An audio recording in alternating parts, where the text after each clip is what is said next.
Well,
hello.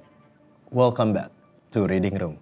Ya, kali ini kita akan bahas sekaligus ngobrolin manga yang mungkin buat teman-teman semua atau ibu-ibu baru atau pembaca-pembaca yang lagi cari bacaan baru, Monster. Salah satu karya masterpiece Naoki Urasawa. Adalah salah satu mangaka yang cukup dikenal buat teman-teman sekalian mungkin di Indonesia lebih familiar dengan 20th Century Boys. Padahal banyak juga karya-karya masterpiece-nya seperti Pluto, Asadora, Billy Bat, Mr. Kitten. Ya itu sih yang pernah gue baca sih. Dan salah satu yang paling masterpiece yang sudah mendapatkan Osamu Tezuka Award, Monster. Karena itu nggak usah panjang lebar lagi, kita langsung panggilkan Ardia untuk membahas dan ngobrolin tentang Monster bareng-bareng. Let's go! Yo. Jadi ini adalah bentukannya nih, dan ini adalah cetakan yang Viz. Yo, yang versi Inggrisnya. Yang kayak punya gue di rumah itu kan. Punya lo di rumah. Yeah. Dan kalau ini dicetak ulang oleh MNC, Akasha. Harganya itu kalau dilihat nih, ada harganya nih di sini nih, 158.000. Nah, gue pertama kali tahu ini yang komik yang ini nih. Ini dulu harganya cuma 12.000 doang. Iya. Udah jauh ya mas. Jauh-jauh. Nah, kalau yang ini sekarang kalau misalkan kalian cari itu 280 sampai 320-an lah. Jujur gue nggak terlalu tahu harganya yang ini. Padahal gue punya yang ini karena waktu itu gue dapet udah bandel dan harganya lah pokoknya. Berapa? 2,5 deh kalau gue nggak salah. Lucky bastard. Karena itu udah susah dicarinya sekarang. Betul. Ini udah susah banget. Dan ini menarik banget kalau misalkan kita jajarin nih, kenapa gue suka banget versi yang Viz ini. Tadinya kan sebelum ada dicetak ulang kan gue beli yang Viz. Iya. Itu bisa di framing jadi kayak, ini kan ada 9 buku, bisa dijadi Cakep banget. Berdiriin gitu. Dan ini kalau misalkan kalian tahu Larkin Shield, Ya. Laruku, itu vokalis si Haido. Ya. Monster adalah anime favoritnya Haido. Oh ya?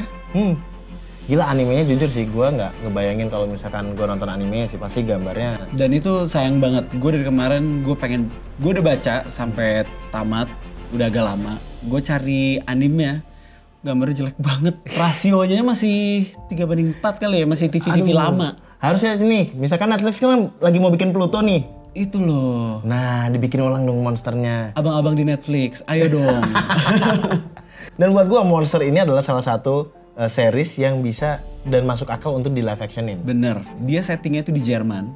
Dan gue selama gue baca gue udah ngebayangin, nih kalau misalnya kayak di setting di Jerman, di zaman-zaman perang Cold War ya, perang dingin, aduh. After World War II bisa banget. Oke, sekarang kalau dari versi lu nih, Di, kenapa menurut lu manga ini menarik dan harus dibaca sama banyak orang? Karena gue waktu itu awalnya gue lihat dia top 5 manga di My Anime List, gue langsung mikirnya pasti bagus dong. Dan ini adalah salah satu PR buat penggemar-penggemar seinen dimanapun. Itu kayak kitab yang harus dibaca menurut gue ya. Gue nggak setuju sih kayak lu membaca terserah lu mau baca apa. Tapi lu nggak bakal nyesel kalau udah baca ini, dan kalau lu suka seinen, lu bakal missing out banget lu nggak baca ini. Karena ini pembahasannya juga dewasa juga ya, dan topik-topiknya juga berat buat kalian yang suka dengan cerita-cerita perang dunia 2. Iya. Itu mungkin perang dingin. Ya, perang dingin. Dan ini kan after World War II juga. Benar. Karena pasti bisa nyambung di sini karena ini konspirasinya ada, espionase. Yes. Dan waktu gue jujur, gue tuh pertama kali tahu Monster itu gue baca 20th Century Boy dulu. Iya. Karena gue waktu itu lihat 20th Century Boy itu Naoki Urasawa bagus banget nih bikinnya. Dan kayaknya 20th Century Boys lebih banyak dibahas sama orang. Ya, Gue lebih sering denger orang ngomongin 20th karena Century ceritanya Boys. tuh pada waktu itu tuh jujur ya, dia punya kayak icon villain yang cukup kuat. Contohnya kayak si Tomodachi, si Friend itu kan. Itu kan kuat banget. Sementara kalau di Monster ini nggak ada fantasi yang liar kayak gitu. Bener. Fantasinya mungkin liar ya, cuman beda konsep. Bener. Beda liarnya beda. Lebih kayak imajinasi aja gitu. Kalau yang ini justru seremnya karena abis baca kayak aduh ini mungkin lagi. Ini sangat mungkin terjadi dan lagi. ini ceritanya dark sekali. Plausible lagi. Ini ceritanya dark banget sih. Bener. Dan waktu gue pertama kali baca ini Monster, jujur gue sempat kayak oke, ini gue nggak nyangka ini akan menjadi komik atau manga yang berat untuk gue baca di umur gue waktu itu SMP apa SMA ya? Ya sekitaran segitulah, SMP akhir, SMA awal. Gue nggak nyangka kayak, oh gue udah harus siap terima bacaan yang berat kayak gini ya. Iya. Gue jujur gue bersyukur gue baru baca kayaknya sekitar 2 tahun lalu. Karena mungkin kalau gue baca pas SMP SMA dengan otak SMP SMA gue nggak bakal ngeh sih. Gue nggak bisa menangkap nuance kayak tema-tema yang dia bawa di sini dalam-dalamnya gitu. Gue kayak nggak nangkep. Nah, tapi menariknya itu waktu kita misalkan baca Monster, karena misalkan kita nggak tahu tentang cerita tentang World War atau Cold War, kita nggak tahu.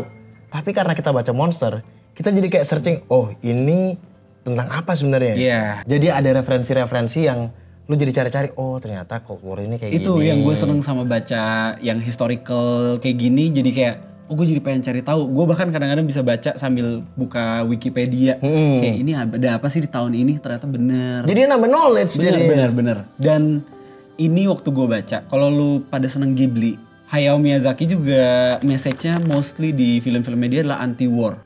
Dan ini di ujungnya setelah lu baca semuanya, di ujungnya message yang lu bakal ketangkep adalah anti-war. Walaupun ya kalau misalkan lu bilang anti-war, memang benar sih gue setuju dan sepakat. Karena judul Monster di sini itu jangan kalian bayangkan itu monster yang tangannya 4, matanya 7 gitu-gitu. Justru ini ngebahas tentang humanity-nya. Betul. Jadi konsep monster yang ada di sini sebenarnya bukan tentang monster yang menyeramkan atau apa, tapi manusia itu justru bisa punya rasa vibe yang menyeramkan seperti monster. Bener.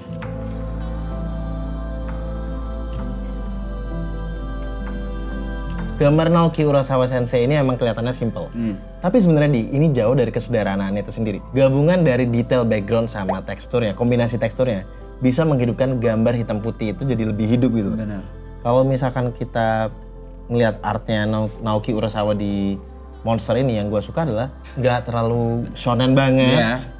Tapi simpelnya dia itu bisa menggambarkan karakter atau perasaan karakternya di saat momen-momen itu. Benar. Dan dia bisa punya simbolis-simbolis yang bagus. Bahkan dengan karakter yang simple, tapi dia bisa punya background atau depth gambarnya itu juga detail gitu. Dan gak cuma tentang si karakter-karakternya ya, tapi sampai framingnya, sampai dia bikin suatu scene itu sinematik banget buat gue. Sangat. Manga yang buat gue kayak gak baca manga. Bener, kayak nonton film. Bener. Makanya kita dari tadi ngebahas pengen dijadiin film karena ini sinematik banget. Yes, gue berharap si David Fincher bisa ngeliat ini sih. Iya, atau nggak tahu Denis Villeneuve bisa nggak? Bisa juga. Iya kan? Tapi dulu pernah ada rumor ya, Guillermo del Toro yang pernah mau ambil ini. Iya. Dulu pernah ada rumornya, tapi nggak tahu. Rumor ya, namanya juga rumor. Kayaknya Guillermo del Toro banyak di rumornya.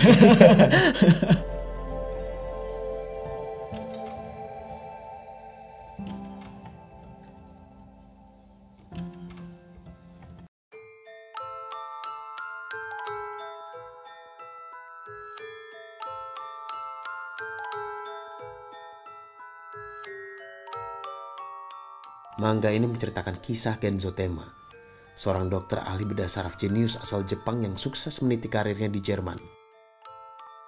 Sayangnya, rumah sakit tempat ia bekerja memiliki direktur korup yang selalu mementingkan pasien kaya. Kejeniusan yang dimiliki Tenma membuatnya selalu diandalkan untuk menyelamatkan orang-orang penting. Sampai pada satu malam, Tenma dipaksa membuat keputusan yang sangat sulit yang akan mempengaruhi hidupnya. antara menyelamatkan nyawa seorang anak yatim piatu dengan luka tembak di kepala yang lebih dulu datang, atau wali kota yang mengalami pendarahan otak. Tenma yakin bahwa semua nyawa berhak untuk diselamatkan, karena itu dia memilih untuk menyelamatkan anak tersebut. Hal itu pun membuat direktur kecewa, lalu menurunkan jabatannya sebagai seorang dokter kepala. Seketika, kehidupan Tenma hancur.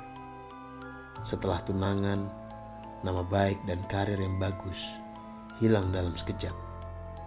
Ia merasa benar dengan mengikuti kata hatinya. Tetapi dunia mengkhianatinya.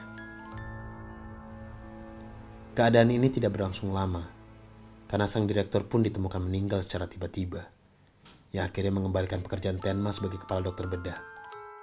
Kehidupannya pun berjalan normal setelahnya. Namun, polisi yang menyelidiki kematian direktur pun mencurigai Tenma sebagai pembunuh, karena hanya dia seorang yang diuntungkan oleh kejadian tersebut. Selang 10 tahun, Tenma bertemu dengan anak yang telah diselamatkannya, dengan nama Johan Liebert. Namun keadaan menjadi kelam saat Johan mengaku membunuh direktur dan menembak orang suruhannya di depan Tenma. Bahkan, ia juga menjadi dalang dari beberapa pembunuhan berantai. Tenma merasa frustasi karena merasa telah menyelamatkan nyawa yang salah, dan bertekad untuk memburu Johan untuk menebus kesalahannya, serta membersihkan namanya yang dicurigai sebagai pembunuh. Berhasilkah Tenma dalam upaya tersebut? Fakta apa saja yang akan ia dapatkan dalam pengejaran Johan ini?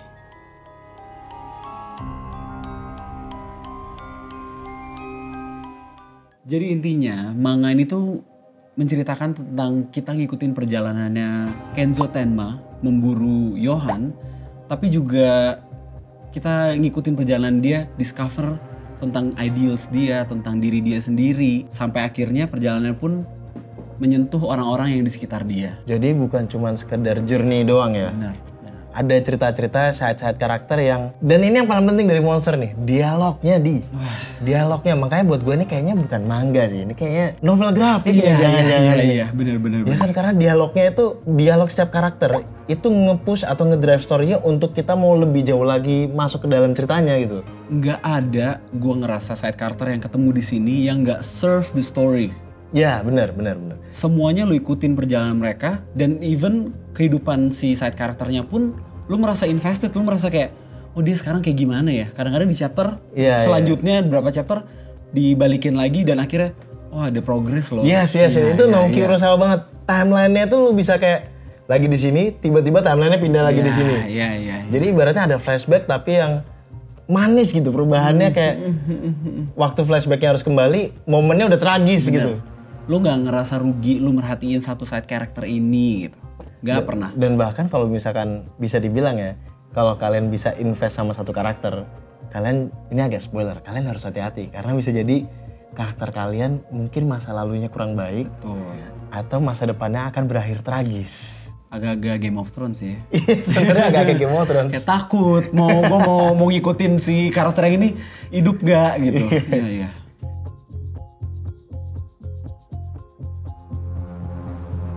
Oke, sebelumnya kulkas mau minta apa aja? Nih. Wih, seger-seger, dingin-dingin. Apa ini? Sour selling. Jadi kita bahas sambil santai-santai. Biar kita agak chill kita bahasnya, karena kalau bahas Monster agak-agak deg-degan ya. Iya, deg-degan banget ceritanya, aduh. Bikin pusing. Baca deg-degan, nonton deg-degan. Thank you Sour Sally. Thank you. Especially handmade for Cia Nicolai. Salah satu genre yang gue suka itu tuh historical fiction. Kayak misalnya kalau kalian pada main game Assassin's Creed atau yang lebih agak oldies lagi Metal Gear Solid. Gue tuh seneng genre-genre yang dia bisa nyelipin cerita-cerita fiksi atau plotline fiksi ke kejadian-kejadian yang nyata. Oh berarti gue bisa tebak lu waktu masih kecil suka baca komik yang tokoh-tokoh negara gak sih? Oh iya lagi. Iya sih. Gue yang pertama gue baca tuh Thomas Alva Edison tuh banget ya. Dan ternyata di balik itu ternyata Thomasnya yang jahat. Iya. Dan yang gue seneng dari orang-orang yang jago di genre ini adalah mereka bikin plot-plot ini tuh hampir mungkin gitu, hampir plausible. Semakin lu tahu sejarahnya, ini jadi thriller. Bener. Jadi hampir psychological thriller.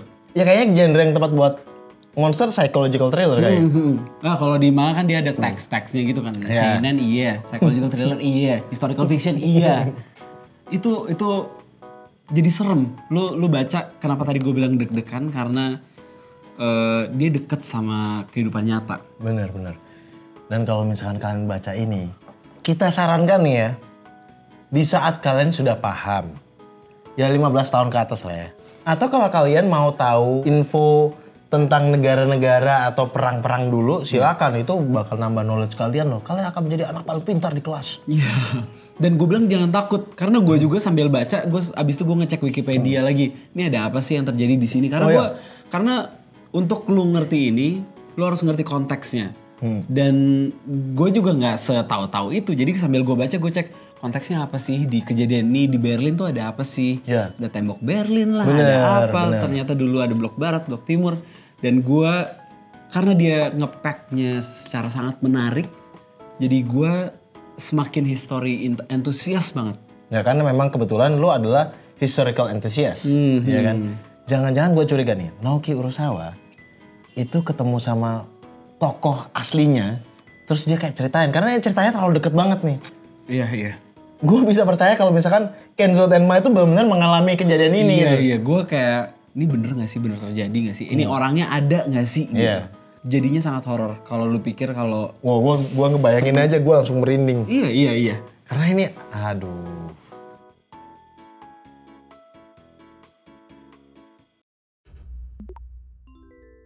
Oke, sekarang pertanyaan gue adalah, apa yang lu rasakan setelah membaca manganya? Gue tuh tipe orang yang bisa baca yang slow burn. Iya. Tapi gue bisa bilang, orang-orang yang gak bisa baca slow burn, lu bisa baca ini. Karena dari detik pertama, dari halaman pertama sampai halaman terakhir, lu gak bakal pernah bosen.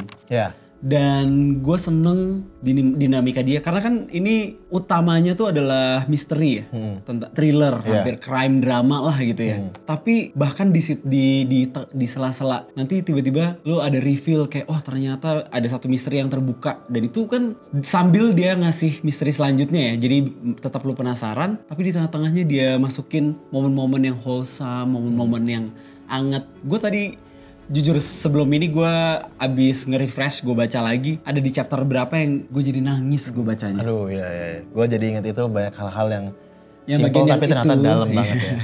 Dan banyak lah sebenarnya, banyak bagiannya yang jadinya lu baca tuh kayak nafas gitu loh. Ada inhale-nya, ada exhale-nya. Iya, Gak cuma misteri doang, gak cuma suspense doang. Tapi karena kalau suspense doang lama-lama bosan juga, capek bener, gitu capek. Kan. Oke, kalau lu gimana? Kalau dari gue jujur waktu pertama kali, gue ini udah lama banget gak baca ini ya. Tapi kenapa bisa berkesan di gue, itu karena walaupun udah lama baca, tapi masih terngiang.